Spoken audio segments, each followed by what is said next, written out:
भगवत भक्तिप्रेमी सुहृदजन हो. गेल्या शनिवारी हनुमान जयंती होती आणि हनुमान जयंतीलाच आपण भागवतातल्या रामकथेचं गुणगान करत होतो. याच्या इतका सुंदर योग दुसरा कोणता नसेल. आणि रामकथेचं गुणगान करताना आपण कोणत्या टप्प्यावर होतो तर हनुमंतानं सीता अशोकवनात आहे ही वार्ता आणली. आता समुद्र ओलांडून जायचं, पण एवढ्या मोठ्या वानर सेनेसह समुद्र ओलांडून लंकेत जायचं कसं? मग अनेक उपाय निघाले आणि ते नाकारले गेले. शेवटी समुद्राला विनंती करायची आणि तोच उपाय सांग म्हणायचं म्हणून तपश्चर्या पण केली, पण समुद्र काही आला नाही.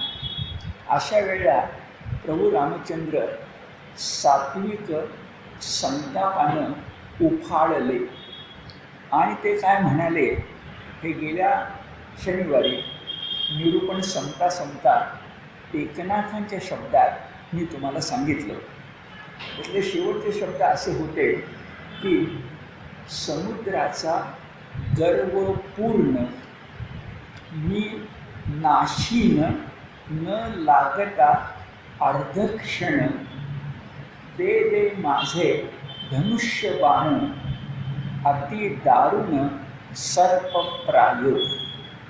अरे हा सागर माझी विनंती हा माझा दुबळेपणा समजतो. अशा वेळेला मी दुबळा नाही आहे, मी समर्थ आहे आणि समर्थ असून मी विनंती करतोय हा माझा दैवी गुण आहे, दैवी संपदा आहे.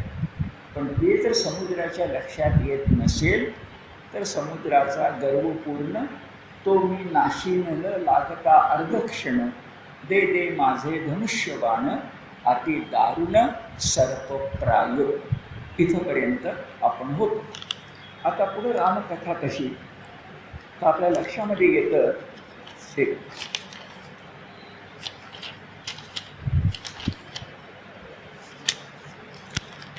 रामानं अशा प्रकारचं उग्र रूप धारण केल्यानंतर तो जो समुद्र होता त्यानं मनुष्य रूप धारण केलं.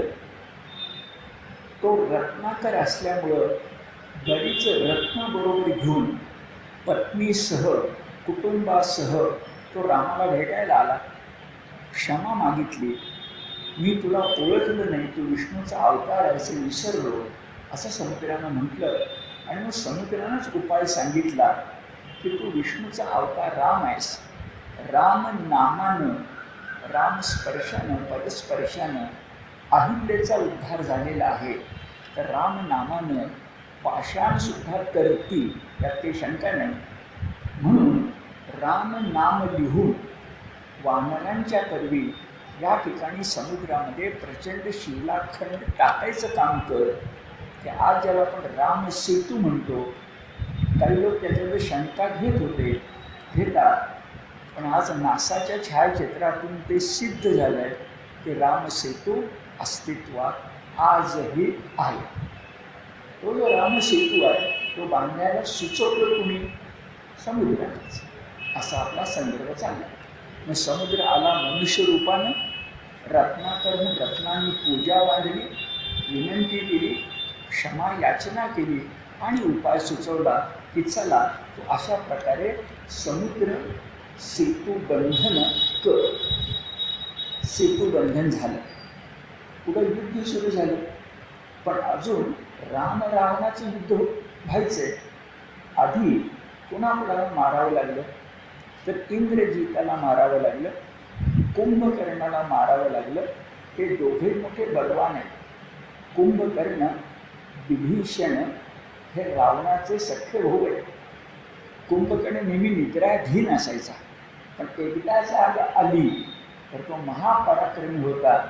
त्याला जाग आणली गेली, लढाईला तो आला, तोही मारला गेला. इंद्रजित म्हणजेच मेघनाद हा रावणाचा मुलगा. तो इतका पराक्रमी होता की मेघनाद याला नाव मिळालं इंद्रजित, इंद्राला जिंकणारा. लक्ष्मणाला बेशुद्ध त्यानेच पाडलं हे तुम्हाला माहिती आहे. तर असे जे कोणी फार मोठे राक्षस होते, मुख्यतः कुंभकर्ण आणि इंद्रजित यांनाही रामबाणानं यमसदनाला पाठवलं. बरेच राक्षस मारले गेले आणि शेवटी लंकाधिपती हा रावण स्वतः रणभूमीवर आला. तो रथात बसून आला, जो दिव्य रथ त्याच्यापाशी होता, जो गगनगामी असायचा, कुठेही जाऊन पराक्रम गाजवणं त्याला शक्य असायचं. आणि बिचारा आपला राम वनवासी असल्यामुळे त्याच्यापाशी रथ नव्हता, तो वीररथ होता आणि हा मात्र दिव्य रथामध्ये बसलेला होता. हे स्वर्गस्थ इंद्राला बरं वाटलं आणि इंद्रानं आपल्या जवळचा दिव्य रथ, आणि जुन्या काळामध्ये रथ हा महत्त्वाचा नव्हता, रथाचा सारथी महत्त्वाचा. म्हणून तर बघा, भगवान श्रीकृष्णाने स्वतः न धरी शस्त्र करीनी असं म्हटल्यानंतर, युद्ध करणार नाही असं म्हटल्यानंतर युद्धाला मदत करणारं सारथ्य मात्र आपल्याकडे घेतं. रथी लढू शकतो, पण रथीनं कुठं लढायचं, कुठं आवश्यक आहे, कसं लढायचं, किती वेळ लढायचं हे ठरवतो सारथी. तो पार्थ सखा श्रीकृष्ण आपल्याला माहिती आहे. आपण गीताधर मंडळी पारितोषिक देतो, त्यामध्ये पार्थ सखा पुरस्कार पण आहे, तुम्हाला माहिती आहे. तर हा पार्थ सखा सारथी आहे. तर इंद्रानं नुसता रथ पाठवला नाही, तर मातली नावाचा एक मोठा सारथी पाठवला. महाभारतामध्ये सारथ्यासाठी प्रसिद्ध असणारा जसं श्रीकृष्ण आहे स्वतः, तसाच शल्यराजा पण आहे.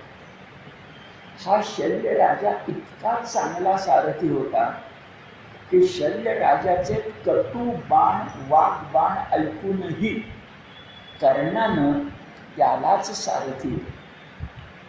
तो सतत अपशब्द वापरतोय रथीला उद्देशून, पण तरी रथी सारथीवर अवलंबून आहे.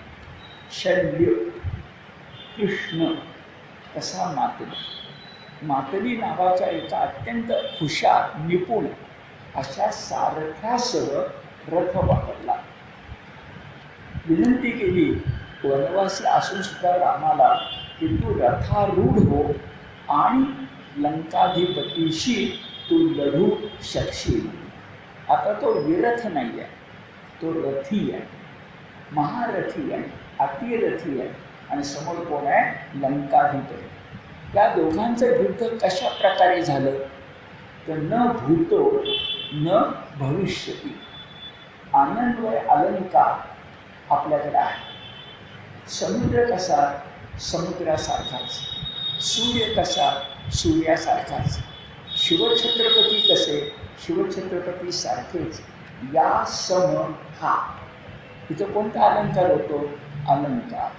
तर राम रावण योर युद्ध, हा राम आणि रावण यांच्यात जे युद्ध झालं ते कुणासारखं झालं, इव राम रावण योहो. राम रावणाचं युद्ध हे राम रावणाच्या युद्धासारखंच झालं. अर्थ समजून घ्या. आनंदवय अलंकार. जसं रामाचं वर्णन करायचं म्हटलं की प्रभू रामासारखा कोण बरं, तर वाल्मिकी रामायणामध्ये उल्लेख येतो प्रभू रामासारखा प्रभू रामच, दुसरा कोणी नाही, कृष्णसुद्धा नाही. आनंदवय अलंकार. आनंदवय म्हणजे काय, अन्वय, याच्या जोडीला, बरोबरीला, समकक्ष एका दर्जाचे दुसरे कोणीही नाही. तर कशा प्रकारचं युद्ध झालं, आणि युद्धामध्ये रामानं आपल्या रामबाणानं या रावणाला विद्ध केलं. विद्ध केल्यानंतर हा रावण 10ही तोंडांनी रक्त ओकटा झाला. आणि रक्त ओकता होऊन तो आपल्या रथातून रणभूमीवर पडला. त्याचा शिरच्छेद झाला. राम रावण युद्धामध्ये राम विजयी झाला आणि रावणाचा पूर्ण पराभव झाला. 10ही मुखांनी तो रक्त ओतत विमानातून खाली कोसळला. रावण पडला आणि एका अर्थानं रामायण संपलं. म्हणून तर भागवतामध्ये शुकाचार्य परीक्षितला म्हणतात, इतकंच आहे. शुकाचार्य परीक्षितला म्हणतात की पुढं काय काय घडलं राम रावण कथेमध्ये. तर आता जो विभीषण होता तो राम शरण झाला होता. वारकरी कसे असतात, विठ्ठल शरण. त्या पद्धतीनं आता हा जो विभीषण होता हा राम शरण झाला. तेव्हा रामानं विभीषणासारख्या राक्षस कुळातल्या राक्षस वंशीयांना आर्य वंशाची पद्धत सांगितली. आर्य हा वंश नाही आहे. इंग्रजांनी तुम्हाला मला उत्तरेकडचा आर्य वंश आणि दक्षिणेकडचा द्रविड वंश असं सांगितलं. याच्यामध्ये द्रविड वंश आहे, द्रविड स्थान आहे, पण द्रविड बरोबर आर्य हा वंश नाही. इंग्रजांनी तो खोटा निर्माण केला. आर्य नावाचा एक वंश, त्याचा DNA, त्याचा वंशडाय जगाच्या पाठीवर कुठंही सापडत नाही. मग आर्य काय आहे? आर्य हे विशेषण. जो सुसंस्कारित असतो त्याला आर्य म्हणतात. कृण्वन्तो विश्वमार्यम अशी प्रतिज्ञा विवेकानंदांची. कृण्वन्तः विश्व आर्यम, आम्हाला सगळ्या विश्वाला आर्य बनवायचं. एवढं जरी वाक्य इंग्रजांनी लक्षात घेतलं असतं तर मला सांगा, आर्य बनवायचं म्हणजे इटलीतल्या माणसाला आर्य कसं बनवायचं, स्पेनमधल्या माणसाला आर्य कसं बनवायचं, त्यांचे आडनाव बदलायचे का, त्यांचे लग्न संबंध, त्यांची घराणी, त्यांची मुलं बाळही बदलायचे का, एवढा इंग्रजांनी विचार करायला नको होता. पण ते साम्राज्यकर्ते होते, त्यांना कारकून निर्माण करायचे होते, त्यांना लढवय्ये नष्ट करायचे होते. मग त्यांनी आर्य द्रविड एक अत्यंत खोटा इतिहास. आणि तुम्ही आणि मी सगळ्यांना आठवेल, आपल्या शालेय वयामध्ये हे शिकत आलेले आहोत. आता एकदा नवी शिक्षण पद्धती आल्यानंतर पहिलीपासून आता यावर्षी सुरू होणार आहे, याला छेद दिला जाईल. आणि 50 वर्षानंतर हे इतिहास जमा होईल. हे सगळं मी यासाठी बोललो की राम हा सूर्यवंशातला आहे, पण त्यानं आर्य वंश म्हणजे आर्य संस्कृतीचा आधार येऊन सांगितलं. आणि किती महत्त्वाचं आहे बघा की मरणांतानी वैराणी. शत्रू तोपर्यंत शत्रू असतो जोपर्यंत तो जिवंत आहे. अफझल खानाची कबर बांधायला शिवछत्रपती आपल्या प्रतापगडावर जागा देतात, असं अरबस्थानात घडल्याचा इतिहास नाही. तसं इथं आहे. विभीषणाला आर्य असणारा राम सांगतोय की आता तुझा भाऊ जो कुंभकर्ण आहे, तुझा भाऊ जो रावण आहे, त्याचं और्ध्व देहिक कर, देह ऊर्ध्व. त्यांना आता आयुष्य म्हणजे मृत्यू झाला, देह पडला, भांडण संपलं, त्यांना पुढची गती चांगली मिळाली पाहिजे. हेही जाता जाता सांगतो. आपल्याकडे काही वेळा चुकून अमक्याच्या आत्म्याला शांती मिळो असे शब्दप्रयोग वापरले जातात. हे अत्यंत चुकीचं आहे. ही बायबलची कन्सेप्ट आहे, ख्रिश्चन धर्मातली कन्सेप्ट आहे. आत्म्याला शांती मिळणं, आत्मा मानला तर, आत्मा मानतच नाही, पण आत्म्याला शांती ही आपली कन्सेप्ट नाही. भारतीय कन्सेप्ट आत्म्याला सद्गती मिळो अशी आहे. शांत नाही, सद्गती. कारण आत्मा, जीवात्मा, लिंगदेह, सूक्ष्मदेह हा पुढं प्रवास करणार आहे. तो अधोगतीला जाऊ नये, सद्गतीला जावं. कारण आत्मा आम्ही वासांशी जीर्णानी यथा विहाय असा मानतो. यथा देहांतर प्राप्ती धीरस्तत्र न मुह्यती. मी तर नेहमी सांगतो, आपण आपल्या घरामध्ये आपल्या लहानपणीचे फोटो बघावे. ते फोटो आपल्याला फक्त ओळख. इतरांना दाखवलं की मी माझा 10 वर्षाचा फोटो दाखवला तर मलाच ओळखतो, ना माझ्या बायकोला ना माझ्या मुलाला. मग खोटा आहे का तो? तो तर खरा आहे. ती जशी फोटोमध्ये अंतर पडलं आहे तसं देहात अंतर पडतं, बाकी काहीही नाही. मरणाला घाबरायचं कारणच नाही. हिंदू माणूस तर मरणाला घाबरतच नाही. तथा देहांतर प्राप्ती. जसं छायाचित्रांतर आहे. आजचा माझा फोटो आणि 10-70 वर्षापूर्वीचा फोटो एक नाही आहे, पण मी एकच आहे. फोटो माझाच आहे. तथा देहांतर प्राप्ती धीरस्तत्र न मुह्यती. ही आर्य संस्कृती. श्रीधर स्वामी म्हणून सज्जनगडचे होते, फार मोठं व्यक्तिमत्व. त्यांचं एक 700 पानाचं पुस्तकच आहे. श्रीधर स्वामींनी स्वतः लिहिलेलं. नाव आहे आर्य संस्कृती. आता बरंच विषयांतर झालं, पण निरूपणात आपल्याला ते हवं. थोडक्यात और्ध्वदेहिक झालं. पुढं श्रीराम स्वतः अशोक वनात गेला आणि सीता देवीची सुटका करण्यात आली. भागवताच्या कथेमध्ये कुठंही अग्निदिव्याचा उल्लेख नाही. विभीषणाला नवा लंकाधिपती म्हणून त्याला राज्याभिषेक रामानं केला. आपण जुन्या कालखंडामध्ये विशाल भारत निर्माण केला. कंबोडिया, सुमात्रा, जावा, बाली या सगळ्या बेटांच्या ठिकाणी आपण गेलो, पण कुठेही आपण तलवार चालवलेली नाही. आपण फक्त उपदेश केलेला. आम्हाला दुसऱ्याची भूमी गिळंकृत करायची आणि अलेक्झांडरच्या प्रमाणे जगत जेता मिळवायचं अशी इच्छाच नाही. आमचे अगस्त्य ऋषी जावा, सुमात्रा, कंबोडिया यासारख्या देशामध्ये गेले. याची आठवण आज सुद्धा तिथले लोक काढतात. ते म्हणतात की आमचा राष्ट्रपुरुष अगस्त्य आहे. ही आमची ताकद आहे. असा जर विचार केला तर मग विभीषणाला जिंकलेली भूमी ती द्यायची काही गरज होती का?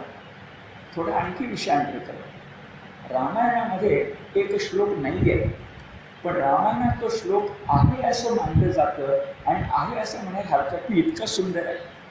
कथा अशी की रावणाला मारलं, लंका जिंकली. आणि त्यावेळेचा क्षात्र धर्माचा नियम असा होता की रणांगणात जे जे जिंकलं ते माझं, मी जिंकलं. जमीन असेल, संपत्ती असेल, सर्व. लक्ष्मण म्हणाला, कथा एक रंगवली आहे. लक्ष्मण म्हणाला की आता आपण परत कशा जायला पाहिजे? तिथं भरत राज्य करतोच आहे ना, आधी पादुका ठेवून पाहूया, आपण राज्य करतोच आहे ना, तो तिथे राहील, आपण राहूया लंकेमध्ये असं म्हणे लक्ष्मण म्हणाला. तर रामाने जे उत्तर दिलं ते मराठीमध्ये सुभाषित झालं. आपी स्वर्णमयी लंका न मे लक्ष्मण रोचते. हे लक्ष्मणा, ही लंका जरी सोन्याची नगरी असली न मे रोचते, मला आवडत नाही. का बरं? जननी जन्मभूमिश्च स्वर्गातपि गरीयसी. हो, माता आणि मातृभूमी ही स्वर्गापेक्षाही श्रेष्ठ असते. अशी श्लोक आणि कथा रामायणात वाल्मिकीच्या नसून सुद्धा सांगितली जाते. आपली आर्य संस्कृती काय आहे हे आपल्या लक्षामध्ये येईल. लंकाधिपती कोण झाला? विभीषण. मग राम ते जे विमान होतं त्या विमानामध्ये बसून, लंकेतलं विमान, पुष्पक विमान, त्या विमानामध्ये बसून कोणाबरोबर आला? शब्द असे आहे, राम, सीतादेवी, हनुमंत आणि सुग्रीव. सुग्रीव हा खरा मित्र आहे. हा खरा मित्र आणि त्याचा प्रधान आहे हनुमंत. सुग्रीव राजा आहे, हनुमंत प्रधान आहे. तर हे दोघं त्यांच्याबरोबर आले. आता अयोध्येला जायचं. अयोध्येला त्यांची वाट बघणारा भरत होता. भरताला भागवतकारांनी 2 विशेषण वापरले. एक बंधुश्रेष्ठ आणि भक्त श्रेष्ठ, दोन्ही महत्त्वाचे. बंधू तर होताच. तुम्हाला सांगा, विनोबाजी म्हणाले की इकडं राम तापसी वेशात होता आणि तिकडं भरतही राज्यकारभार करत असूनही तापसी वेशातच होता. विनोबा त्यांच्या पुस्तकात म्हणतात, समजा दोघं एकमेकाजवळ उभे राहिले असते तर भरत कुठला आणि राम कुठला हे ओळखता आलं नसतं. आणि पुढे विनोबा गमतीने म्हणतात, हा तसंच थोडं ओळखता आलं असतं, पण दोघांच्या वयामध्ये 2-4 वर्षाचं अंतर होतं. या चेहऱ्यावरच्या सुरकुतीवरून ओळखायचं की हा वयानं मोठा आहे आणि हा वयानं लहान. ही भक्ती आहे, ही सख्य भक्ती आहे. आपल्या मोक्षाकडे सुद्धा मोक्षाचे 4 प्रकार मानले गेले: समीपता, सलोकता, स्वरूपता आणि सायुज्यता. ही स्वरूपता असं म्हणतात. बहिणाबाई म्हणतात की तुकोबा जेव्हा देहू गावामध्ये विठ्ठल मंदिर त्यांच्या पूर्वजांनीच बांधलेलं कीर्तन करत असत, तेव्हा तुकोबा विठ्ठलच दिसले. हे म्हणते कोण? बहिणाबाई. बहिणाबाई शिवरकर हे म्हणतायत, त्यांच्या डोळ्याने पाहिले. इतकं एक रूप होता, तद्रूप होता आलं पाहिजे. तर अशा प्रकारे भरत रामाशी तद्रूप झाला होता. हेच सख्य भक्तीचं सगळ्यात मोठं लक्षण आहे. आता भरतानं 12 वर्ष राज्य केलं, पण जे चरण, या पादुका सिंहासनावरतून राज्य केल्या होत्या आता खाली काढल्या आणि रामाला विनंती केली की ह्या पादुका, ह्या चरण खडावा, लाकडी असतात, खडावा तुम्ही आता घाला. आता तुम्ही वनात नाही आहे, तुम्ही राजवाड्यात. राम म्हणाला, मी राजवाड्यातून प्रवेश करणार. भरत म्हणाला, असं चालणार नाही, राजवाड्यात प्रवेश करावा लागेल आणि उद्या राज्याभिषेक होणार आहे. भागवत काय सांगतात? राम म्हणाला, ठीक आहे, चल माझ्याबरोबर राजवाड्यात प्रवेश करूया. आणि भागवत काय सांगतात? वाल्मिकी रामायणातही आहे की प्रथम राम कैकेयीच्या महालात गेला.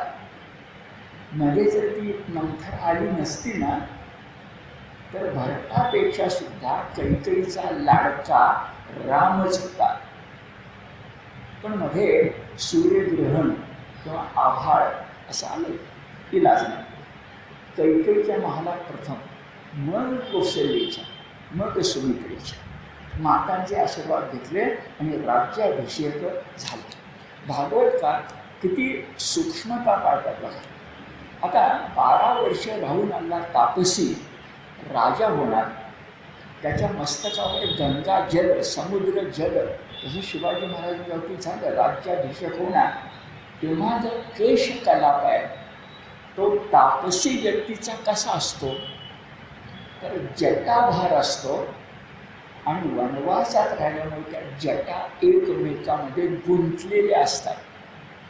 भागवतकार सांगतायत, वसिष्ठ गुरूंनी इक्ष्वाकू वंशातल्या वृद्ध माणसांना बोलावलं आणि श्रीरामाचा जटाभार सोडवला. केवढी वर्णनामध्ये सूक्ष्मता असावी. जटाभार सोडवला आणि मला कौतुक वाटतं, त्याला 4 समुद्राच्या पाण्याने स्नान घातलं. आता हे वाचल्यानंतर तुम्ही जरा थांबून विचार केला, 4 समुद्र कुठे आहेत? 3 समुद्र आहेत. हिंदी महासागर, इकडचा आपण अरबी समुद्र म्हणतो ना, काही त्याला अरबी समुद्र म्हणायचं कारण नाही. आपल्या तोंडात सिंधू समुद्र असलं पाहिजे, सिंधू सागर असलं पाहिजे. आणि तो बंगालचा उपसागर, काही नाव पाहिजे असेल तर गंगासागर. गंगासागर, सिंधू सागर आणि हिंदी महासागर. पुन्हा सांगतो, आपलं दुर्दैव असं आहे की हिंदी महासागराचं मूळचं नाव हिंदू महासागर होतं. पण इंग्रज आणि इंग्रजांच्या नंतरचे आपले सगळे मान्यवर मंडळी त्यांनी हिंदूचं हिंदी केलं. जय हिंद मध्ये हिंद जो आहे तो कुठून आला? तो हिंद देशातून आला. हिंद देश म्हणजे काय? हिंदू देश. पण हिंदू शब्दातल्या उकाराशी ज्यांचं भांडण आहे त्यांना इकार आवडतो आणि ते हिंदी हिंदी हिंदी असं म्हणतात. त्याच्यातून हिंदी महासागर आलं आहे. पण आपल्याला जर हिंदू महासागर म्हणायचं असेल तर काय कोणाची चिंता करायचं कारण नाही. हा सिंधू सागर, तो गंगा सागर आणि हिंदू सागर, तरी 3च झाले. चौथा कोणता? काही उत्तर सापडत नाही. मग माझ्याकडे उत्तर सांगतो, तुम्हाला पडतं का बघा. गंगा नदी ही समुद्रापेक्षाही आम्हाला पवित्र आणि मग शक्यता आहे गंगा जल. तर अयोध्या शरयू नदीच्या काठी आहे आणि शरयू नदी गंगेची उपनदी आहे. त्यामुळे 3 समुद्राचं जल आणि ज्याला आम्ही समुद्रच मानतो ते गंगा जल, असं 4 समुद्राचं जल आणलं गेलं आणि राज्याभिषेक झाला. श्रीराम राजसिंहासनावर विराजमान झाला. रामाचंच राज्य नव्हे तर रामराज्य आता अवतरलं. 4 वर्ण, भागवताचं सांगतं, 4 वर्ण आणि 4 आश्रम सुखेने नांदू लागले आणि सगळीकडं आनंदी आनंद झाला असं आपल्या लक्षामध्ये येतं. भागवतातली रामकथा इथंच संपली. पण जेव्हा मी तुम्हाला भागवत निरूपण सांगायला सुरुवात केली तेव्हा भागवत निरूपण मी पहिल्यांदा सांगत होतो. म्हणजे याच्यापूर्वी मी कुठे भागवतावर एकनाथी भागवतावर बोलत असे, त्या नाथांचा म्हणून एकादशीच करणं, पण पूर्ण भागवतावर कधी बोललो नव्हतो. आणि तुम्हाला सांगायचं म्हटल्यानंतर नव्यानं अभ्यास सुरू केला. तेव्हा भागवताचे भाष्यकार कोण कोण आहेत या सगळ्यांचा आढावा घेतला, त्यांची पुस्तकं वाचली. त्यातले 2 मला भावले. एक आत्ता गोविंददेव गिरी महाराज जे भागवत सांगतात ते मला भावलं आणि त्याचे आधी पुस्तक रूपानं एकलव्याच्या निष्ठेने मी त्यांना गुरु मानलं. ते म्हणजे गुजरातमधले डोंगरे महाराज. हे डोंगरे महाराज अत्यंत तपस्वी, वयाच्या 10व्या वर्षापासून आयुष्याच्या 90 वर्षापर्यंत संसारी होते. पण आयुष्यभर त्यांनी भागवताच्या पलीकडे दुसरं काही केलं, काहीही केलं. भागवत भागवत भागवत. डोंगरे महाराज पुस्तक आहे. आणि मी जेव्हा वाचायला लागतो तेव्हा माझी जी मन प्रकृती आहे किंवा मला जे समाजाला सांगावंसं वाटतं ते डोंगरे महाराजांच्यात मला मिळतं. आणि मनात विचार येतो की मी जे सांगायला लागतो लोकांना पटणार नाही, पण डोंगरे महाराज म्हणतात म्हटलं तर पटेल. म्हणून थोडं विषयांतर करून रामकथा मी तुम्हाला भागवतातली सांगितली, पण डोंगरे महाराजांनी रामकथा सांगितल्यानंतर त्यात भर घातली आहे ती तुमच्यासमोर ठेवतो आणि मग परशुरामाकडे आपण जाऊ. म्हणजे जाता जाता डोंगरे महाराज ऐकण्यासाठी सुद्धा आपल्याला होईल. डोंगरे महाराज म्हणतात रामकथा ही एक तत्वार्थ आहे. कथा ही एक तत्वार्थ आहे. काय तत्व आहेत बरं? त्यांनी 6-7 मुद्दे मांडले. त्यातले काही मुद्दे गेल्या खेळायला मी निःशुल्क सांगितले होते, आता ते क्रमानं बघा. पहिलं असं की रामाचं विशेषण अगदी बरोबर आहे, मर्यादा पुरुषोत्तम. मर्यादा पुरुषोत्तम. दुसरं काय आहे बरं? राम हा कुटुंबवत्सल आहे, एक पत्नी व्रत त्याचा. अशा कुटुंबामध्ये तो मोठ्या कुटुंबामध्ये राहतो आणि अशा कुटुंबामध्ये जी नाती असतात त्या नात्यांची मर्यादा पण सांभाळावी लागते. याही अर्थात तो मर्यादा पुरुषोत्तम. ते थोडं मी बोललो होतो. रामाची नाती कोणती? आपली तीच आहेत, शिष्य, पुत्र, बंधू. पहिला शिष्य, नंतर पुत्र, नंतर बंधू, नंतर मित्र, नंतर पती, नंतर राजा. ही सगळी नाती आहेत. या नात्यांच्या मर्यादा आहेत त्या रामानं अत्यंत चांगल्या पाळलेल्या आहेत. मागं वाक्य आपण बोललो, सीता त्याग करताना राम चुकला का बरोबर? तर राम सीता कांत म्हणून चुकला, पण राजा राम म्हणून चुकला नाही. तुम्ही तुमच्या कोणत्या डोळ्यांनी पाहणार हे ठरवा. मर्यादा पुरुषोत्तम. इथंच मी बोललो होतो, पुन्हा आठवण करून देतो की अशा रामानं पाळलेल्या मर्यादा पुरुषोत्तम नात्यांची नीती आज 21व्या शतकात सुद्धा आपल्या गरजेची आहे. कारण आपल्याकडची एकत्र कुटुंब पद्धती मोडली नंतर विभक्त कुटुंब पद्धती आली, नंतर हम दो हमारे दो असं आलं, आणि आता तिखट वाक्य बोलतो, आता हम दो सुद्धा नाही, हम एक, आणि म्हणायचं कुटुंब, अधिक बोलायला नको. अशा वेळेला रामाची नीती आम्हाला कळली पाहिजे. हेच नेमकं शिवाजी महाराजांच्या आधी झालं होतं. 16व्या शतकात काय झालं होतं विचार करा.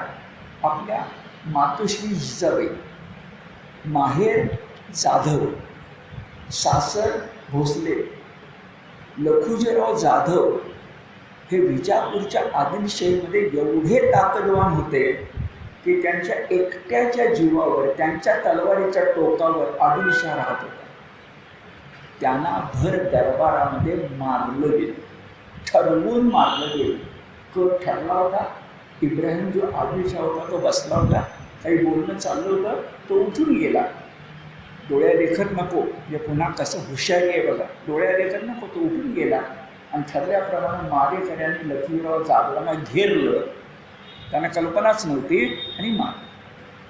पण याच्याहून वाईट गोष्ट तुम्हाला मी सांगतो की लखुजीराव जाधवांना मारायच्या आधी जाधव आणि भोसल्यांच्यामध्ये जे वैर निर्माण झालं, जाधव आणि भोसल्यांच्यामध्ये वैर निर्माण झालं ते एका हत्तीपायी झालेलं. एक हत्ती कुणाच्या मालकीचा, जाधवांच्या का भोसल्यांच्या? म्हणून जाधवांच्या बाजूचे 2 तरुण आणि भोसल्यांच्या बाजूचे 2 तरुण हत्ती कुणाच्या मालकीचा म्हणून एकमेकावर तलवार चालवते झाले आणि एका क्षणात चौघही मारले गेले. तो दिवस असा होता की माहेरच्या दोघांसाठी रडायचं का सासरच्या दोघांसाठी रडायचं हा जिजाईला प्रश्न पडला. आणि त्या एका प्रसंगापासून जिजाईचं जे माहेर तुटलं ते अखेरपर्यंत तुटलं. लखुजीराव जाधवांनी पुन्हा आपल्या मुलीला मुलगी म्हटलेलं नाही, शहाजी राजांना जावई म्हटलेलं नाही. शिवाजी महाराजांच्या जन्माच्या वेळेला तर शहाजी राजांच्या मागं फौजा लागलेल्या होत्या. शहाजी राजे रानमाळ भटकत होते आणि शिवनेरीचा किल्लेदार हा शिवाजी महाराजांचा मोठा भाऊ जो संभाजी राजा, त्याच्या बायको वडील, अशा प्रकारचं नातं. म्हणजे शिवनेरीवर जिजाऊ ज्या आश्रयाला आल्या होत्या त्या मुलाच्या सासूरवाडीच्या माणसांच्या बाळंतपणाला आल्यानंतर स्त्रीच्या मनाला काय वेदना होतील विचार करा. अशा वेळेला, अशा दिवसात शिवाजी महाराज जन्म शिवनेरीवर. आणि तरी जिजाऊंनी त्याला मोठं केले, रामलला कृष्णाच्या कथा सांगितल्या आणि या देशात हिंदू पाठशाही निर्माण करून दाखवली. हे सगळं आठवा. मुद्दा असा की हे सगळं ज्या कालखंडामध्ये घडत होतं त्या कालखंडामध्ये पैठणचे नाथ बाबा एकनाथ हे जागृत होते.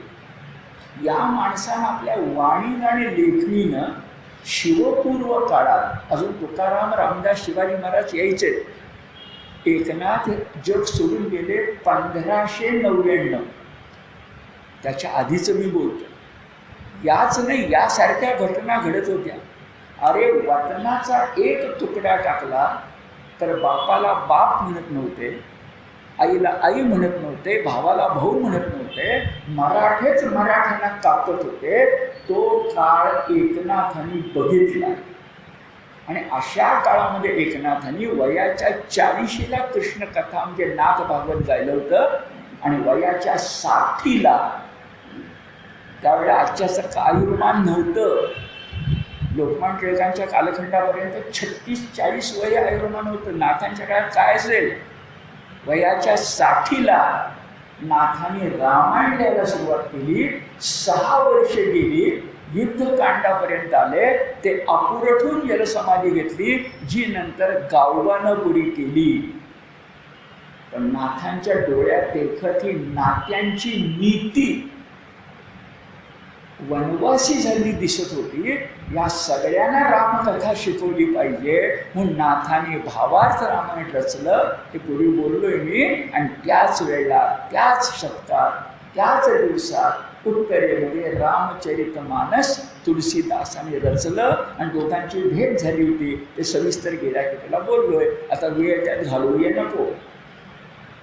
भावार्थ रामायणाचं इतकं महत्त्व आहे आणि आजही तेच आहे 21व्या शतकात.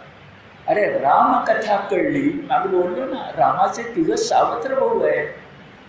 एकदा रामकथा कळली तर जगायचं कसं, राहायचं कसं, व्हायचं कसं, असायचं कसं, हे सगळं कळलं. हे डोंगरे महाराज आपल्याला सांगतात. पुढे ते म्हणतात मर्यादा पुरुषोत्तम हे काय आहे बरं. तर राम हा विष्णूचा अवतार आहे.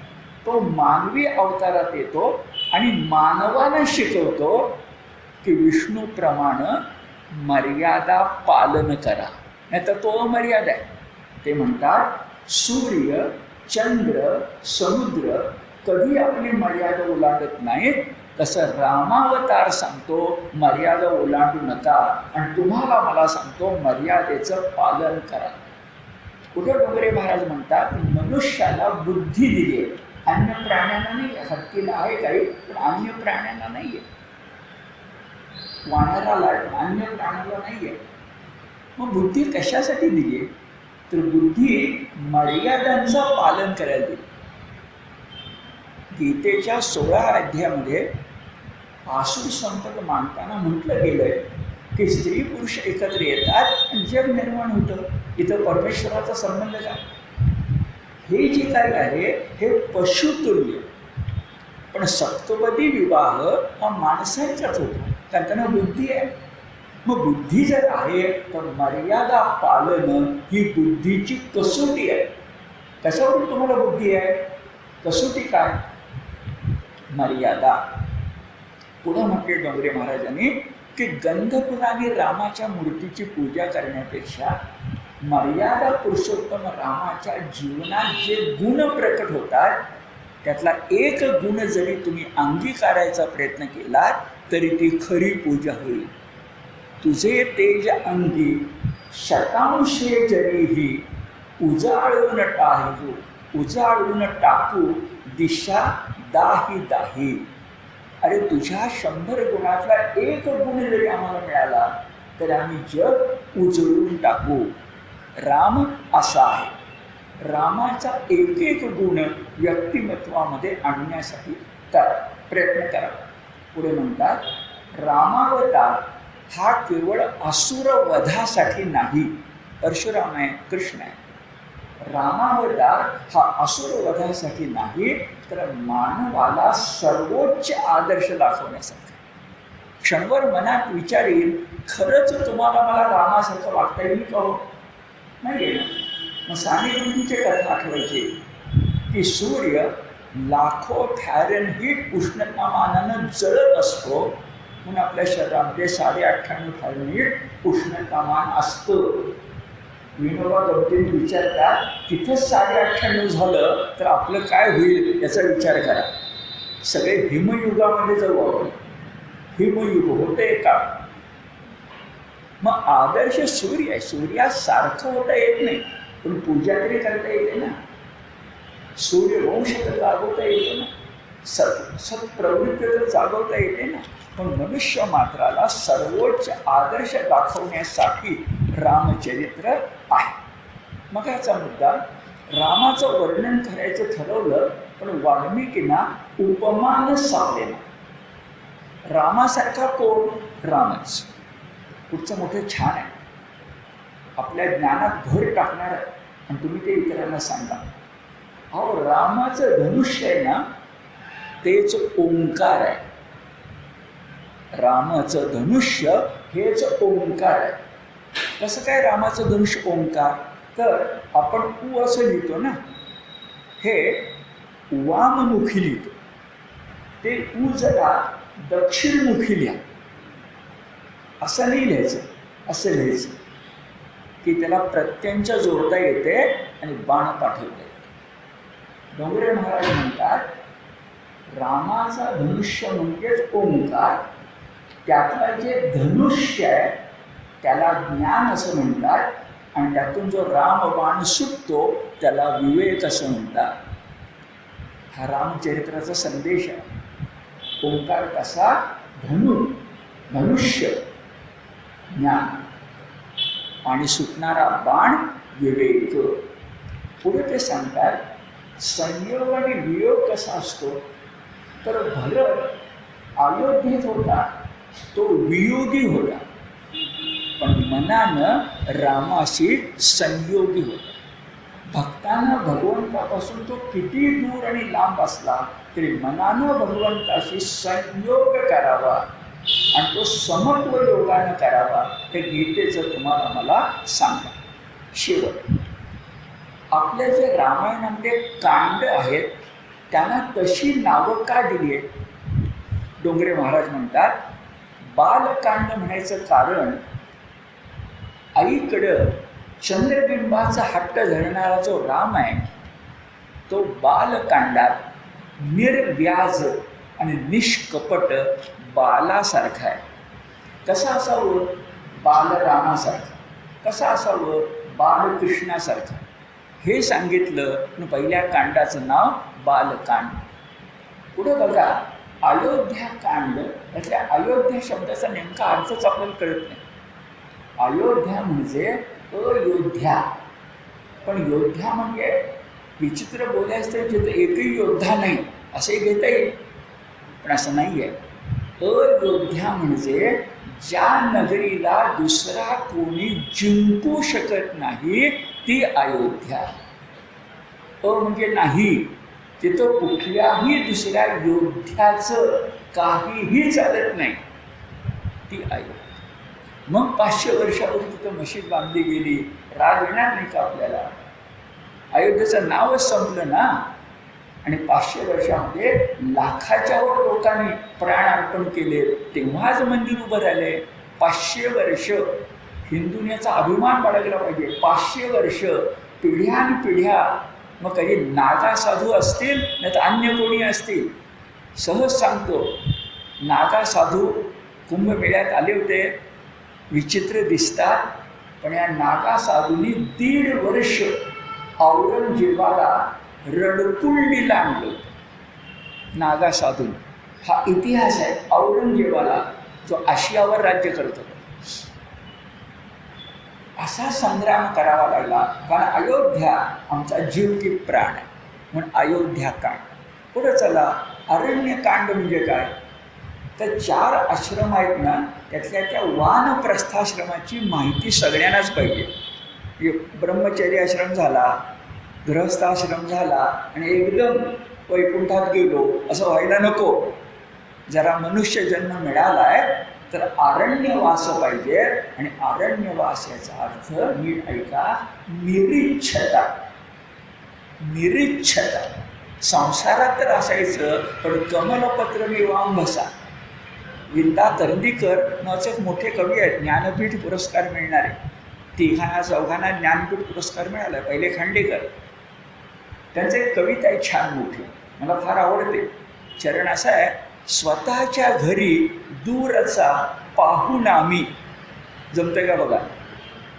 स्वतःच्या घरी दूरचा, सख्खं सख्खं चुलतही नाही, दूरचा. स्वतःच्या घरी दूरचा पाहून आम्ही. इतकी निरीच्छता जमली, म्हणजे सुटकी राहायचं नाही. म्हणजे नाही तर काही माणसं म्हणतात काय सारखं कपड्याला आठ्याच घालायच्या आणि जेवढा एवढा चौकोनी करायचा की सगळ्या जगाची चिंता मलाच आहे. देशाच्या पंतप्रधान नाही, मलाच काळजी लागली. आता अमेरिकेनं टेरिफ लावले, काय होणार बरोबर? कशाला आपल्याला काळजी करायला पाहिजे? करणारे काळजी करतायत की. हेही नाही. वारकरी खास लक्षात घ्या, सुटकी नाही. हां, आम्हाला काळ आला खाऊ, आम्ही आनंदे आनंदे विठ्ठल गाऊ, काही चिंता नाही आम्हाला. प्रत्येक दिवस उगवलेला दिवस हा सोन्याचा करायचा. काय तुम्हाला सांगू, निवृत्तीनाथांनी ज्ञानेश्वरांच्या हेच म्हटलं. ज्ञानेश्वर संजीवन समाधी घेताना दुःख होणारच की नाही, पण निवृत्तीनाथाच्या अभंगात आहे की या माझ्या धाकट्या भावानं उगवलेला प्रत्येक दिवस सोन्याचा केला. एक सोन्याचा पिंपळ आहे त्या ठिकाणी. आणि दुसरं काय केलं, उगवलेला प्रत्येक दिवस सोन्याचा पिंपळ. एका कवितेचा उल्लेख तुम्हाला मी सांगतो. उगवलेला प्रत्येक दिवस आपण देवाला नैवेद्य दाखवतोय इतका चांगला करावा. नैवेद्य आपण काही वेळ दाखवतो का कधी? निर्माल्य. तसं नैवेद्य आपलं शिळं पाकं काहीतरी आणले देवाला दाखवलं असं होईल का? प्रत्येक दिवसही तसाच ताजा तावा नाही. जर उगवलाय ना, आहे ना मला देवाने आयुष्य दिलं, अरे चला ना चांगलं करूया की, उद्याचं कोणी बघितलं. तसं बघा, प्रत्येक दिवस सोन्याचा करणं यासाठी वैराग्य लागतं, तत्वज्ञान लागतं, जगण्याचा हेतू सापडावा लागतो. का जगतो हे कळावं लागतं. नाही तो प्रवाहपती आला आला, प्राणी जन्माशी आला, गेला गेला, बापुडा मरोनी गेला. नारायण सगळं म्हणतात, आयुष्यात दोनच मोठी कामं केली, एक जन्मला आणि मेला, मध्ये कोरं असं नको ना व्हायला. ठीक. मग आम्हाला आरण्यकांड हे शिकवतं. हे जे किष्किंधा कांड आहे याचं नाव काय आहे बरं? याचं खरं नाव सुग्रीव कांड. किष्किंधा सुग्रीवाच्या वालीच्या नगरीचं नाव आहे. आणि तसं अयोध्येचा वेगळा मी तुम्हाला अर्थ सांगितला, तसं सुग्रीव शब्दाचा अर्थ लक्षात घ्या. नंतर तो रामाचा मित्र झालाय, पण त्याचं नाव जेव्हा सुग्रीव ठेवलं, सु म्हणजे चांगला, ग्रीव ग्रीवा म्हणजे कंठ. आईनं सुग्रीव नाव ठेवताना त्याचा कंठ सुंदर असू दे आणि राम नाम घेतलं तर कंठ सुंदर होतो. इतका सुग्रीवाच्या किष्किंधा कांडाचा अर्थ. पुढे चला, सुंदरकांड. आपल्याला माहिती असू दे, आपण माणसं रामायण सगळंच वाचतो, पण उत्तरेमधली माणसं रामचरित मानसामधलं फक्त सुंदरकांड वाचतात. तुम्ही जर निर्लेखांना विचारून बघा, सगळ्यात जास्त काय खपतं? रामचरित मानस. इथं पुण्यामध्ये अन्य भाषिक लोक आहेत ना, ते रामचरित मानस वाचतात आणि त्यात जास्त काय वाचतात? सुंदरकांड. लोकांना वाटतं सुंदरकांड सुंदर आहे म्हणून सुंदर वाचतात. अरे पण ते सुंदर काय झालं? कुणी केलं? सुंदरकांडात काय आहे? लंका दहन. नायक कोण आहे? हनुमंत. हे सुंदर कसं काय बरं? याचं कारण आपण नवविधा भक्ती मानतो ना, त्याच्यातली जी समर्पण भक्ती आहे, 9वी ती सर्वश्रेष्ठ आहे. पण सामान्य माणसाला आवडणारी, सुंदर वाटणारी भक्ती एकच आहे, ती म्हणजे सख्य भक्ती, जी अर्जुनानं कृष्णाशी केली आणि तीच हनुमंतानं रामाची केली. त्या कांडाचा नायक सख्य भक्तीचा नायक आहे, म्हणून वाल्मिकीने त्याला नाव सुंदरकांड असं दिलेलं आहे. पुढं युद्धकांड काय सांगतो बरं आपल्याला? तर युद्धकांड सांगतं की जीवनामध्ये युद्ध एकाशीच करायचे, तो म्हणजे रावण. आणि रावण कसा? कामवासना. यासाठी एकनाथांच्या भारुडामधलं अशी ही थट्टा, भल्या भल्या असं लाविलं पट्टा, हे वाचा. तर एरका मदन हे वाचा. काम भावनेचा सर्वोच्च अर्धपात म्हणजे विश्वामित्र मेनका. सर्वोच्च अध. पुढे चांगलं झाले, सुंदर, ठीक आहे, पण अधपातच आहे ना तो. काम वासना ही मर्यादित राहिली पाहिजे. हे विभूती योगामध्ये सांगितलं की धर्मसंमत काम. शब्द बघा, धर्मसंमत काम म्हणजे विभूती. पण रावण काय धर्मसंमत करत होता? शूर्पणखेनं आपल्या कापलेल्या नाकाचा सूड घेण्यासाठी रावणाच्या मनामध्ये भरवलं की जगात त्रैलोक्य सुंदरी जर कोण असेल तर सीता, आणि ती तुझ्या अंतःपुरामध्ये असली पाहिजे. हे शूर्पणखेनं रावणाच्या मनात भरवलं आणि कामवासना जागृत झालेल्या रावणानं सीतेला फसवून पळवलं आणि रामायण झालं. तर युद्ध कुणाशी करायचं आहे? कामवासनेशी. आणि जवळ कोणाला करायचं आहे? रावणाला नाही, विभीषणाला. विभीषणचा अर्थ गेल्या खंडात सांगितला. बी म्हणजे वी, भीषण. कामवासना भीषण आहे, रावण भीषण आहे. घराणं एकच आहे, आई वडील एकच आहे, पण ती काम वासना कधी तुम्हाला नष्ट करेल. गीता म्हणते काम येश क्रोध येश, कोण आहेत? नरकाची दारं. लोभ, काम, क्रोध, लोभ. तर आपल्याला युद्धकांड सांगतं की काय पाहिजे? युद्ध कुणाशी? रावणाशी. जवळ कुणाला करायचं? विभीषण. जिथं भीषणता संपते आणि सुंदरता उमलते तो विभीषण. आणि शेवट उत्तरकांड सुद्धा आहे. उत्तरकांड म्हणजे मोक्षमुक्ती आहे. उत्तरकांडातच प्रभू रामचंद्र शरयू नदीमध्ये गमन करतायत आणि याला तुलसीदासांच्या रामचरित मानसामध्ये मोठं स्थान मिळालंय. नुसता उल्लेख करतो तुम्ही, तो पहा पाहिजे तर गरुड आणि काकभृषुंडी यांच्यातला संवाद, गरुड आणि काकभृषुंडी यांच्यातला संवाद हा रामचरित मानसातला तत्वज्ञानाचा कळस आहे. म्हणजे उत्तरकांड उगीच आपलं उत्तर म्हणून आलेलं नाही आहे. मोक्ष मुक्ती, भक्ती शेवटी मोक्षाकडे जाणारच नाही, त्याला इलाज नाही. आम्हाला एक भक्ती करायची आहे. वारकरी म्हणतात की सुखे आम्हाला जन्म द्या, पण शेवटी ज्ञानात मोक्ष, मोक्ष हा पुरुषार्थ आहे. येणार त्याला काही इलाज नाही. अर्थात हा वादाचा विषय, फार खोलात जायला नको. पण उत्तरकांड म्हणजे मोक्ष प्रस्ताव एवढं डोंगरे महाराजांनी आपल्याला सांगितलं. रामकथा पण झाली. रामकथेतून डोंगरे महाराज काय तत्वार्थ काढतात तोही आपल्या लक्षामध्ये आला. आता परशुरामाकडे जायच्या पूर्वी एक जरा यादी सांगतो, नुसती ऐका तुम्ही. पाहिजे तर तुम्हाला कशी मिळेल बघूया आपण. पण आत्तापर्यंत ज्या ज्या भक्तांच्या कथा आपण बघितल्या, कारण भागवतात काय आहेत? भक्तांच्या कथा, त्या सांगत जातो, ऐकत चला. पहिले भक्त म्हणजे शुकाचार्य आणि परीक्षिती. नंतरचे भक्त म्हणजे मैत्रेय, विदुर आणि उद्धव. नंतरचे भक्त म्हणजे प्रल्हाद आणि ध्रुव बाळ. नंतरचे भक्त आहेत दक्ष कन्या सती. आपण कथा बघितली ती बघा, दक्ष कन्या सती.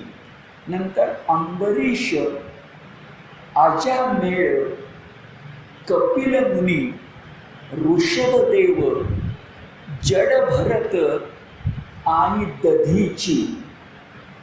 हे 14 झाले, 7 आणि 7. आणि कोण कोण? गजेंद्र, बलिराजा, पुरंजन आणि नुकताच आपण बघितलेला भगीरथ. अशा प्रकारच्या भक्तांच्या कथा आपण पाहिल्या. आणि आता सुरुवात करून ठेवूया, ती म्हणजे 6वा अवतार, तो आहे परशुराम. आता राम आणि परशुराम यात एक मोठा फरक आहे. वंशाचा फरक आहे, पण वंशदायाचा पण फरक आहे. परशुराम आणि कृष्ण एका वंशातले आणि राम मात्र सूर्यवंशातले. सूर्यवंशातला राम, त्याची कथा आता झाली. आणि चंद्रवंशामधला परशुराम हा 6वा अवतार, त्याच्या कथेकडे आपण येतो. चंद्रवंशामध्ये नाव घेण्यासारखा पहिला राजा, त्याचं नाव आहे पुरुरवा आणि त्याच्या पत्नीचं नाव आहे उर्वशी. हा पुरुरवा आणि उर्वशी यांची कथा दशमस्कंद सगळा बघितल्यानंतर 11 स्कंदामध्ये येणार आणि अतिशय सुंदर कथा. 2 मिनिटात तुम्हाला मी सांगतो. राजा पुरुरवा अत्यंत चांगला होता, अत्यंत चांगला. तो देवांच्या मत्तीला गेला असताना उर्वशीच्या प्रेमामध्ये पडला. उर्वशीला त्यांना मागणी घातली. उर्वशी म्हणाली, मलाही तू पती म्हणून आवडशील, पण माझ्या काही अटी आहेत. त्या अटी बघू आपण त्यावेळेला, त्याला विचित्र आहे. माझ्या काही अटी आहेत. अटी पुरुरवाने मान्य केल्या. दोघांचा संसार झाला. पण संसारामध्ये उर्वशीचं वागणं एक विचित्र त्या अटीमुळे वाटत होतं. पण पुरुरवा ते सहन करत होते. उर्वशी शापभ्रष्ट झाली होती म्हणून त्यानं पुरुरवेशी लग्न केलं. तो शापाचा कालखंड संपल्यानंतर गृहिणी किंवा पत्नी किंवा कांता म्हणून उर्वशीला रस नव्हता. ते निघून गेले. निघून गेल्यानंतर पुरुरवा अत्यंत दुःखी झाला आणि त्यावेळच्या पद्धतीनुसार पुरुरवा म्हणाला की मी इतके यज्ञ करेन की मी स्वर्गात जाईन आणि स्वर्गामध्ये पुन्हा उर्वशीशी माझं मिलन होईल. आणि मग त्याने 100हून अधिक यज्ञ केले. खरंच इंद्र पद घेतलं नाही, पण स्वर्गात गेला, उर्वशी मिळाली, संसार सुख तो भोगत होता. आणि पुरुरव्याचं नाव, एवढीच कथा असते तर आपण घेतलं नसतं. पण आश्चर्य आहे की स्वर्गामध्ये उर्वशीच्या सहवासात असताना पुरुरव्याला वैराग्य प्राप्त झालं. आणि इतकं टोकाचं वैराग्य प्राप्त झालं की त्यानं आपणहून स्वर्ग सोडला आणि तो मृत्यू लोकात आला. याची कथा एकनाथी भागवतात म्हणजे एकादश स्कंदात सांगताना एकनाथ म्हणतात, पुरुरव्यासारखी विरक्ती नाही देखली तिन्ही लोकी. पुरुरव्याचं जे वैराग्य आहे, सुखाच्या राशीवर लोळत असताना वैराग्य प्राप्त होणं वनवासात होईल, पण सुखाच्या राशीवर लोळत असताना वैराग्य प्राप्त होणं हे अभूतपूर्व आहे. ते ज्यानं साधलं तो पुरुरवा. म्हणून त्याची कथा अत्यंत प्रेमानं एकनाथ एकादश स्कंदात ती मुळातच आहे तिथं गाता. आपल्याकडे मात्र त्याचा आता उल्लेख आला आहे, कथा मात्र नंतर आली. पुरुरव्यापासून चंद्रवंश हा लक्षणीय झाला. पुरुरव्यापासून चंद्रवंश लक्षणीय झाला. पुरुरवा आणि उर्वशी यांचे पुत्र झाले, जे विचित्र अटीमुळं इथंच टाकून उर्वशी निघून गेली. त्यांची नावही मोठी छान आहेत, जय विजय. हे मानवी पुत्र आहेत, पण नावं सांगतात ते विष्णूचे पार्षद आहे. हा जो जय विजय होता, याच्या पोटी जो पुत्र जन्मास आला तो परशुरामाला त्याच्या वडिलांना जमदग्नींना शोभेल असा आला. त्याचं नाव जन्मू. हा मोठा पराक्रमी होता आणि इतका पराक्रमी होता की त्याने एकदा ठरवलं की गंगा नदीच पिऊन टाकूया. आपल्याकडे अगस्त्यने समुद्र टॅन टाकलेली माहिती आपल्याला अद्भुत आहे, पण काय ताकद असेल या लोकांची. पुढे मी तुम्हाला सहस्रार्जुन सांगणार. हा काय करायचा, सहस्रार्जुन त्याला 1000 हात होते. त्या 1000 हातांनी गंमत म्हणून तो नद्यांचे प्रवाह अडवायचा आणि खाली नदीला पाणी मिळालं नाही, ते माणसं कशी पाण्याविना वावरत आहेत हिची गंमत बघत बसायची. त्याचं नाव सहस्रार्जुन. त्याला शिक्षा केली आहे परशुरामानंतर, पण ते जाऊ दे. हा जो जन्नू होता त्याने त्या ठरवलं की गंगेचं पाणी पिऊन टाकलं. आता त्याला किती माहिती नाही आहे, पण एवढा उल्लेख इथं आला आहे की साक्षात गंगेचाच घोट घ्यायचा त्यानं प्रयत्न केला. इतका तो पराक्रमी होता. इतकं भागवताला आहे. आता भागवतावर भाष्य करताना आणि आपली सगळी कीर्तन परंपरा आपण पुढे नेताना हरदासी कीर्तनकारांनी गंमत केली. त्यांना आधार पण मिळाला. काय बरं, गंगेचं एक नाव जान्हवी आहे. आता कदाचित ते घोटभर पाणी प्यायचं गंगेचं म्हणून नाव जान्हवी, जन्नू म्हणून जान्हवी पडलं असेल, पण एवढं सांगितलं तर गंमत येत नाही ना. मग काय कथा सांगितली गेली आम्हाला की घोटभर पाणी नव्हे, गंगा नदीच प्राशन केली. मग भगीरथादी लोक अस्वस्थ झाले. मग जन्नू म्हणाला, ठीक आहे, आता एक गंगा नदी माझ्या दोन्ही कानातून बाहेर पडेल. आणि गंगा नदी जन्नू राजाच्या दोन्ही कानातून बाहेर पडली, म्हणून त्याला जान्हवी म्हणतात. अशी अद्भुत कथा आपल्याकडे निर्माण झाली. तथ्य मात्र इतकं आहे की भागवतात जन्नू राजा अत्यंत पराक्रमी आहे. ज्यानं गंगेला उपनाम मिळवून दिलं ते म्हणजे जान्हवी. आणि अशा जन्नूच्या पोटी साक्षात प्रकृतीने जन्म घेतला. तिचं नाव रेणुका असं आहे. आणि या रेणुकेबद्दल बोलून आज आपण थांबायचं आहे की रेणुका ही देवी म्हटलं की ती खरी खुरी प्रकृती आहे. आणि गंमत बघा, प्रकृतीचा पती हा पुरुष म्हणजे परमात्मा असायला पाहिजे, तसाच या ठिकाणी आहे ज्याचं नाव जमदग्नी आहे. आपल्या सगळ्यांना कोणी जमदग्नीचा अवतार घेतला तर दुर्वासाप्रमाणे आपण दूरच राहा असं म्हणण्याची सवय आहे. पण तो जमदग्नी सूर्याचा अंश आहे, विष्णूचा अंश आहे, तो परशुरामाचे तीर्थरूप आहे, वडील आहे. काय ताकद असेल त्याची. आणि त्याच्या पत्नीचं नाव रेणुका. आता थोडं बोलूया. रेणुका हे नाव खास लक्षात घ्या. रेणूमधल्या रेणूला का शब्द लावून रेणुका झालाय. जसं ऋषी म्हणजे पुरुष, ऋषी पत्नीला काय म्हणायचं, ऋषी पत्नीला ऋषिका असं म्हणायचं, ऋषी पत्नीला ऋषिका असं म्हणायचं. अरुंधती कोण, ऋषिका. आणि आपल्याकडे याच ठिकाणी एका पुस्तकाचं प्रकाशन झालं होतं, आहे आपल्या ग्रंथालयात पाहिजे. ऋषी पत्नींच्यावर एक पुस्तक लिहिलं गेलंय आणि आपल्याकडे आहे. मग ऋषिका म्हटलं. रेणुका कोण झाली, ऋषिका, जमदग्नीची पत्नी. नाव काय बरं, रेणू. रेणू या छोटडा तुका आकाश आहे.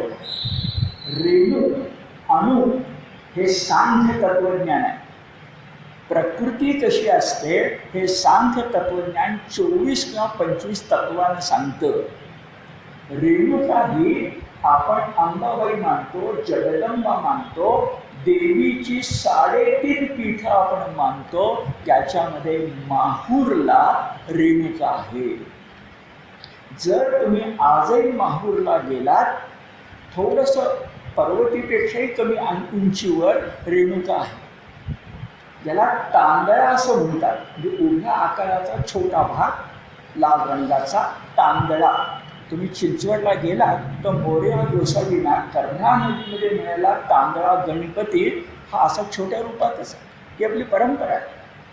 बरं, ही जी रेणुका आहे ती जमदग्नींची पत्नी शोभेल एवढी तेजस्वी आहे.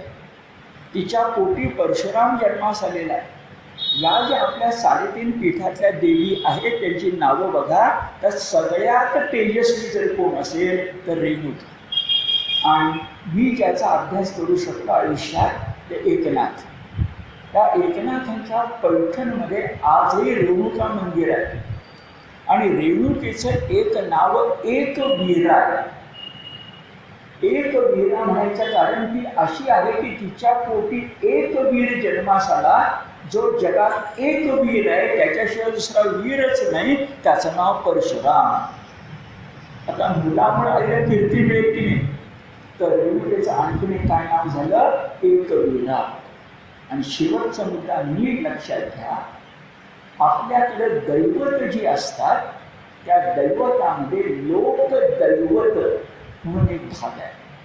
विठोबा मुळामध्ये लोकदैवत आहे, नंतर तो अभिजन दैवत झाला आहे. त्याच्यात खूप बोलावं लागेल, माझी वाक्य समजून घ्या आणि विचार करा.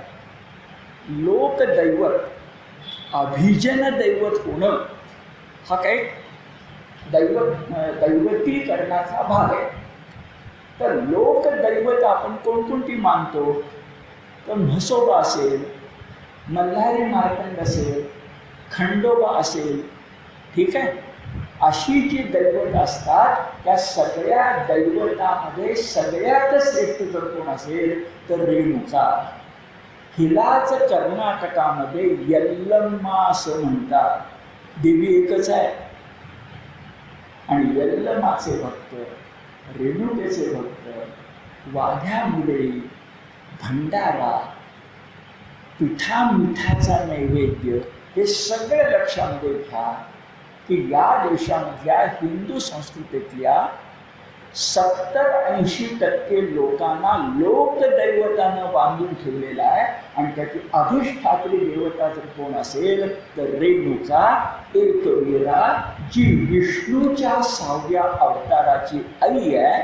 इथं अभिजन दैवत आणि लोकदैवताचा संगम आहे. पण रेणुकेचं स्थान विलक्षण आहे, विलक्षण आहे. तिचा पराक्रम, तिनं केलेले उपदेश, पुन्हा उपदेश केला आहे. रेणुकेनं परशुरामाला उपदेश केला मुलगा म्हणून. पण रेणुका जे माहूर आहे तिथे जर तुम्ही गेलात, जाच गेला नसाल तर, आणि त्या डोंगर आहे, असा डोंगरावर प्रदक्षिणा घाला. डोंगराच्या एका बाजूला दत्तमठी आहे. त्या दत्तमठीमध्ये अनसूयानंदन, अत्रीनंदन, दत्तात्रेयांचा जन्म झाला असं मानलं जातं. आता गिरनार पर्वत आणि आपल्या इकडं माणुका कसं काय ठरवायचं? श्रद्धेचा भाग आहे. म्हणजे काय झालं, रेणुका क्षेत्रामध्ये परशुराम एक आहेच, पण तिन्ही देवांचं एकत्रीकरण जो आहे तो दत्तसुद्धा आहे. रेणुकेच्या कृपेच्या सावलीत दत्तगुरू आहे. महाराष्ट्रात दत्तभक्ती आणि कर्नाटकात कळसाला पोचलेली आहे. औदुंबर, नरसोबावाडी, गाणगापूर ही दत्तभक्तीचे केंद्र आहे. आता प्रकृती रेणुका हे जर लक्षामध्ये आपण घेतलं तर आता या परशुरामाच्या 6व्या अवतारात काय घडलं, रेणुकेच्या जीवनात काय झालं ते बघूया. पण ती भागवताची कथा आहे. पण याला आपण एक प्रकारचा दीपस्तंभ म्हणून, लोकदैवतातला दीपस्तंभ. आता ती स्त्री असल्यामुळे दीपस्तंभ कलिका म्हणूया. पण जर कोण असेल तर ती रेणुका आहे. आणि नावापासूनच ती अनुरेणू म्हणजे प्रकृती आहे. हे लक्षात घेतलं की भागवताचा नवा भावार्थ आपल्या लक्षामध्ये येतो. आपण थांबू.